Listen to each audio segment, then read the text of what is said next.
मुस्कान लाए चेहरे पर दिल खुश हो जाए, एक रंगीला जहां है चल हम वहां जाए।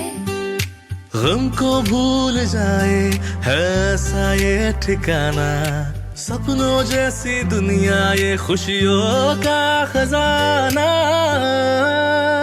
विराज जंक्शन मस्ती का स्टेशन, दिल को बहलाता है नया डेस्टिनेशन।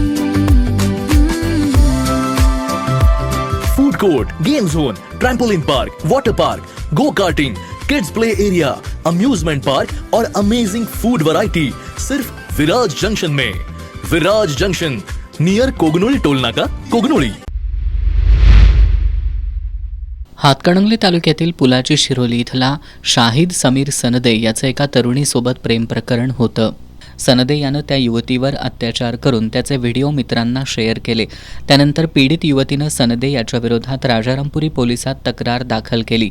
त्यानंतर पोलिसांनी सनदे याला अटक केली आहे। त्याला हातकणंगले पोलिसांकडे सोपवल्यानंतर त्या ठिकाणी गुन्हा दाखल करण्यात आला। सोमवारी त्याला पेठवडगाव न्यायालयात हजर केलं असता न्यायालयानं त्याला 4 दिवसांची पोलीस कोठडी सुनावली आहे। सनदेकडे पीडितेच्या 8 ते 10 मैत्रिणींचे सुद्धा अश्लील व्हिडिओ असल्याचा पोलिसांचा संशय आहे।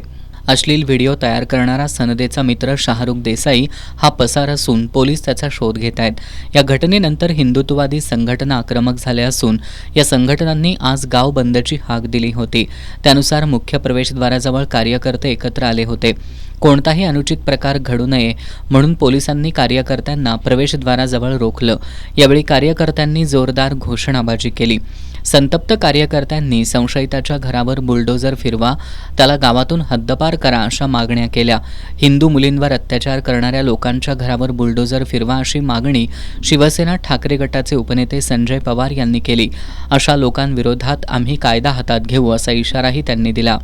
भविष्यामध्ये सरकारनं निर्णय घेतला पाहिजे, कठोर शासन झालं पाहिजे, बुलडोझर या घरात फिरला पाहिजे, घरात सहरूपी केलं पाहिजे। नाही तर आम्हाला आता भविष्यामध्ये आम्हाला ऑपरेशन लंगडा, ज्याला म्हणतो ऑपरेशन लंगडा, आम्ही कायदा हातात घेऊन आणि अशा जे धर्मांध लोक आहेत, ती मुसलमान धर्मांध लोक आहेत, त्यांना लंगडं करायचे कार्यक्रम आम्ही करू भविष्यामध्ये, अशी आमची भूमिका आहे। गावात लव जिहाद सारखं प्रकरण खपवून घेतले जाणार नाही असा इशारा माजी सरपंच शशिकांत खवरे यांनी दिलाय। कोल्हापूर जिल्ह्यामध्ये असे जर प्रकार होत असतील तर हिंदू समाजानं जागा होणं गरजेचं आहे आणि आपण हे जागा होऊन या समाजातल्या ह्या विकृतीला यापुढं मळापासून उपडून टाकणं हे आपलं हिंदू समाजाचं आणि मराठा समाजाचं कर्तव्य आहे असं मला या ठिकाणी सांगायचं आहे। आणि आजचा हा बंद कडकडीत बंद राहील। या पुढच्याही काळामध्ये तीव्र आंदोलन करून या समाजाला एक चपराक देण्याचं काम या ठिकाणी आम्ही करू। ग्रामपंचायतीनं संशयितांच्या घराचं पाणी कनेक्शन तोडण्याचा निर्णय घेतला असून कार्यकर्त्यांनी शांततेच्या मार्गानं आंदोलन करावं असं आवाहन सरपंच पद्मजा करपे यांनी केलंय। या घटनेनंतर गावात मोठा पोलीस बंदोबस्त तैनात करण्यात आलाय।